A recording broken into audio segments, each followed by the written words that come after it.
ఒక్కసారి కొమ్మూరి గోల్డ్ కి కాల్ చేయండి. తాకట్లో ఉన్న మీ బంగారాన్ని విడిపించి మార్కెట్ ప్రైస్ కి వాళ్ళు కొనుక్కుని మిగతా డబ్బులు మీకు ఇచ్చేస్తారు. హైదరాబాద్ లంగర్ హౌస్ లో దారుణం చోటు చేసుకుంది. ఒక పబ్ డాన్సర్ ఒక హోటల్లో నిన్న అర్ధరాత్రి బలవన్మరణానికి పాల్పడింది. అసలు ఏం జరిగింది డీటెయిల్గా చూద్దాము. సో రేణుక అనే ఒక అమ్మాయి, తను ఒక pub dancer, kings and queens అనే పబ్లో ఒక డాన్సర్గా వృత్తిరీత్యా పనిచేస్తోంది. సో తను ముందు నుంచి పేరెంట్స్తోని ఉండేది. యాక్చువల్గా తను డివోర్స్డ్ లేడీ. ఒక 7 ఏళ్ల కుమారుడితోని వాళ్ళ పేరెంట్స్తోని కలిసి ఉండేది. అమ్మ, నాన్న, ఒక అక్క, ఒక అన్న, వీళ్ళతోని ఫ్యామిలీతోని కలిసి ఉండేది.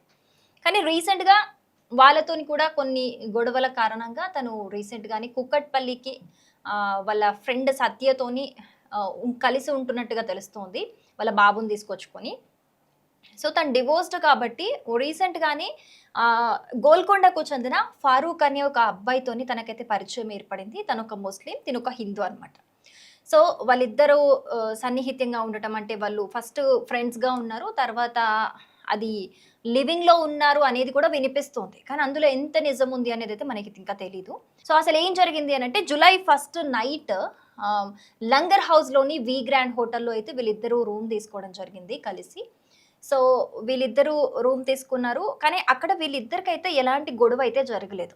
సో తను ఆల్రెడీ కొన్ని డేస్ నుంచి కూడా ఫారూక్ అనే అబ్బాయి కాకుండా వేరే 2 ఫ్రెండ్స్ ఉన్నారట రేణుకకి.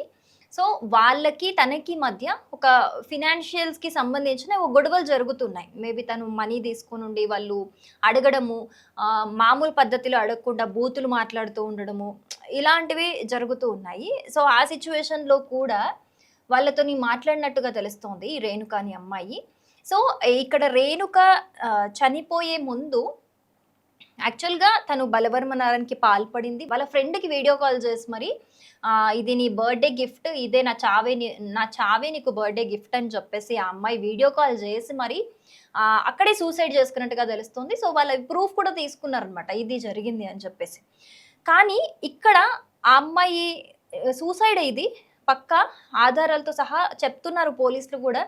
కానీ రేణుక పేరెంట్స్ ఎవరైతే ఉన్నారో వాళ్ళు ఏం చెప్తున్నారు అని అంటే, ఖచ్చితంగా ఇందులో ఫారూక్ పాత్ర ఉంటుంది, ఫారూక్ వల్లే మా అమ్మాయి చనిపోయింది, మీరు కరెక్ట్గా ఇన్వెస్టిగేట్ చేయండి అని చెప్పేసి పోలీసులను చెప్తున్నట్టుగా తెలుస్తోంది. సో ఇలా ఇన్వాల్వ్ అయ్యేసరికి పేరెంట్స్ ఇన్వాల్వ్ అయ్యి ఇలా చెప్తున్నప్పటికీ ఇది ఒక లవ్ జిహాద్ కేస్గా అనే కోణంలో కూడా పోలీసులు దర్యాప్తును స్టార్ట్ చేశారనమాట. అంటే ఈ అబ్బాయి ట్రాప్ చేశాడా, ట్రాప్ చేసి ఇంకా ఏమైనా జరిగిందా, ఇదంతా ముందు అంటే ప్రూఫ్లకు మట్టుకు ఇలా కనిపిస్తుంది, కానీ బ్యాక్గ్రౌండ్లో ఇంకేమైనా జరిగిందా, ఈ అబ్బాయి హస్తం ఉందా, ఇలాంటి కోణంలో అయితే పోలీసులు అయితే ఇప్పుడు దర్యాప్తు చేస్తూ ఉన్నారు. కానీ అక్కడ సీసీటీవీ ఫుటేజెస్ చూసినా క్రిస్టల్ క్లియర్గా పోలీసులు కూడా చెప్తూ ఉన్నారు, ఆ అమ్మాయి చనిపోయిన టైంలో ఫారూక్ అనే అబ్బాయి అక్కడ లేడు. తను రూమ్లో ఉండి బయట ఫంక్షన్కి వెళ్తున్నా అని చెప్పేసి ఫంక్షన్కి వెళ్ళాడట, తర్వాత తిరిగి వచ్చాడట. అసలు మరి ఫంక్షన్కి వెళ్ళాలి అనుకున్న ఒక అబ్బాయి వాళ్ళిద్దరు కలిసి రూమ్ తీసుకోవడం ఎందుకు, తనని ఒక్కదాన్ని రూమ్లో ఉంచడానికి రూమ్ తీసుకోవడం ఎందుకు, తీసుకోవాల్సిన అవసరం లేదు కదా. సో తనని రూమ్లో ఉంచి తను బయటికి వచ్చేసి మళ్ళీ వెళ్ళడం ఎందుకు అనేది, అంటే తను చనిపోయిన స్టేజ్లో అయితే అంటే తను చనిపోయినప్పుడు కూడా తను బయటికి వెళ్ళి వచ్చిన తర్వాతనే పోలీసులకు కూడా ఇన్ఫార్మ్ చేసినట్టు మనకి సీసీటీవీ ఫుటేజ్లో అయితే తెలుస్తుంది క్లియర్గా. సో ఇక్కడ ఏం డౌట్ వస్తుంది అని అంటే, వీళ్ళు ఇప్పుడు పేరెంట్స్ కంప్లైంట్ చేసిన దాన్ని బట్టి ఎందుకు తను బయటికి వెళ్ళి వచ్చిన తర్వాత పోలీసులకు ఇన్ఫార్మ్ చేశాడు అనే దాన్ని కూడా క్వశ్చన్ చేస్తున్నారు. సో ఈ రకంగా కూడా పోలీసులు ఇన్వెస్టిగేట్ చేస్తున్నారు. కానీ ఏవైతే ఇప్పుడు ప్రూఫ్స్ కనిపిస్తూ ఉన్నాయో ఆ ప్రూఫ్స్ కనిపిస్తున్న దాన్ని బట్టి చూస్తే ఫారూక్కి రేణుకకి అయితే ఎలాంటి గొడవ జరగలేదు, వీళ్ళ మధ్య ఘర్షణకి కారణమే అయితే అది కారణం కాదు, ఇంకా ఏదో తను ఫైనాన్షియల్గా ఏదో బయట మెంటల్ స్ట్రెస్, ఫ్రెండ్స్తో ఉన్న గొడవల వల్ల తను డిప్రెస్ అయిపోయి ఇంకా ఏవో కారణాలు ఉన్నాయి అన్న కోణంలో అయితే పోలీసులు దర్యాప్తు చేస్తున్నారు. అంటే క్రిస్టల్ క్లియర్ అక్కడ కనిపిస్తుంది, ఆ ప్రూఫ్స్ అవే కనిపిస్తున్నాయి. ఎందుకంటే ఎవరికైతే వాళ్ళ ఫ్రెండ్కి వీడియో కాల్ చేసి సూసైడ్ చేసుకుందో ఆ స్క్రీన్ షాట్స్ కూడా ఉన్నాయి వాళ్ళకి. సో ఆ ఫ్రెండ్కి గిఫ్ట్, నీ బర్త్డేకి గిఫ్ట్ నేను ఇలా సూసైడ్ చేసుకుంటున్నాను చెప్పడం, ఎక్స్ప్లెయిన్ చేయడము, అంతకుముందే చనిపోయే ముందు వాళ్ళ సిస్టర్కి కూడా తను కాల్ చేసిందట. సో ఇవన్నీ చూస్తే ఇందులో ఫారూక్ హస్తం లేదు, అది పక్కా సూసైడ్ అన్న విధంగానే ఉంది అని చెప్పి పోలీసులు చెప్తున్నారు. కానీ ఇప్పుడు పేరెంట్స్ వన్స్ కంప్లైంట్ ఇచ్చారు కాబట్టి వాళ్ళు లేదు. కానీ ఇక్కడ కట్ చేస్తే ఫారూక్ కూడా వీళ్ళ ఫ్యామిలీకి కూడా మంచి సన్నిహితుడట.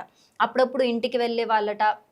వాళ్ళ అమ్మ, నాన్న, అక్క, అన్న అందరూ గూడా ఫారూక్‌కి పరిచయమే అట. వాళ్ళు బాగా ట్రీట్ చేసేవాళ్ళట. అందరూ కలిసే ఉండేవారు.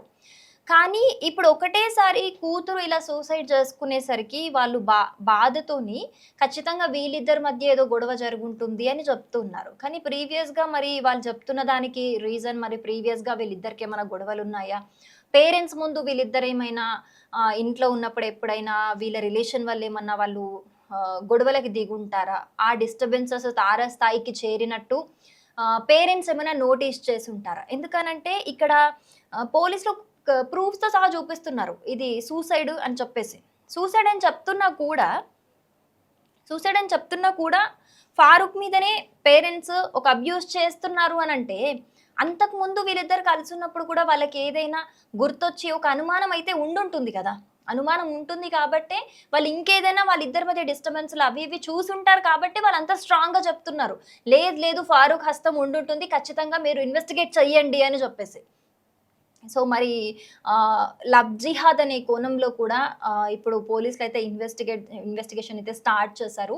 చూస్తూ ఉన్నారు. బట్ ప్రస్తుతానికైతే ఇది పక్కా సూసైడ్ అన్నట్టే మాకు తోస్తోంది.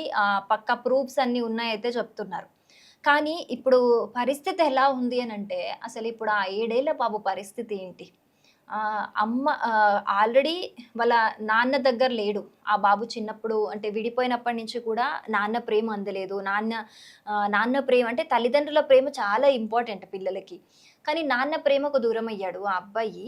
ఇప్పుడు తల్లి గూడా ఇలా ఆ అబ్బాయి గురించి ఆలోచించకుండా సూసైడ్ చేసుకుంటే, ఇప్పుడు ఆ అబ్బాయి పరిస్థితి ఏంటి?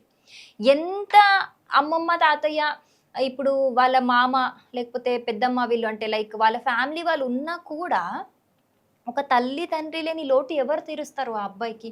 రేపు సొసైటీలో అందరూ క్వెషన్ చేస్తుంటే మీ పేరెంట్స్ ఎక్కడ అని ఏం చెప్పుకోగలుగుతాడు? మా అమ్మ సూసైడ్ చేసుకుంది అని చెప్పడంలో గూడా ఎంత పెయిన్ ఉంటుంది.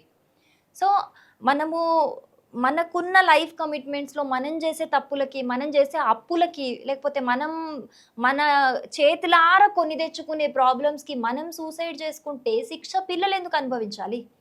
ఆ ఇంపాక్ట్ అంతా ఇప్పుడు సరే ఆ అమ్మాయి సూసైడ్ చేసుకుంది. కానీ ఆ పెయిన్ అంతా ఆ ఫ్యామిలీ ఇప్పటికిప్పుడు ఏడ్చి మర్చిపోతారేమో. ఒక 1 ఇయర్‌లో మర్చిపోతారేమో ఆ బాధ. కానీ ఆ బాధని ఆ అబ్బాయి జీవితాంతం భరించాలి. ఇది ఎంతవరకు కరెక్ట్? అమ్మ చేసిన తప్పుకి, సూసైడ్ చేసుకున్న తప్పుకి, లేకపోతే నాన్న డివోర్స్ అని దూరం ఉన్న తప్పుకి, ఆ అబ్బాయి ఎందుకు ఆ పెయిన్ భరించాలి? సో, ఎప్పుడైనా సరే మనం క్షణిక ఆవేశంలో తీసుకునే నిర్ణయాలు ఎంతటి దారుణానికైనా ఒడిగడతాయి. అందుకే మనం దీనివల్ల ఏదైనా పని చేసేటప్పుడే దీనివల్ల ఫ్యూచర్‌లో మనకి ఇబ్బందులొస్తాయా అని ఆలోచించి చేయడం బెటర్. లేదు ఒక ఇబ్బందొచ్చింది అనంటే చావు మాత్రమే పరిష్కారం కాదు దానికి. సో, మనకు చావడానికి ఇంత ధైర్యం వస్తుంది అనంటే, బతకడానికి అందులో కొంచెం ధైర్యమైనా సరిపోతుంది. చావడానికే ఎక్కువ ధైర్యం గావాలి. సో, ఇదొక్కసారి ఆలోచిస్తే మంచిది. ఏదేమైనప్పటికీ కూడా ఈ కేస్‌కి సంబంధించయితే ఇంకా అంటే ఇప్పుడు ఫారూక్ మేబీ నిందితుడు అయ్యుంటాడు అని చెప్పి స్ట్రాంగ్‌గా చెప్తున్నారు కాబట్టి, ఇంకా ఇన్వెస్టిగేషన్ చేస్తున్నారు పోలీసులు. సో, దీనికి సంబంధించయితే ఇంకా ఇన్వెస్టిగేషన్ అయితే కంటిన్యూ అవుతోంది.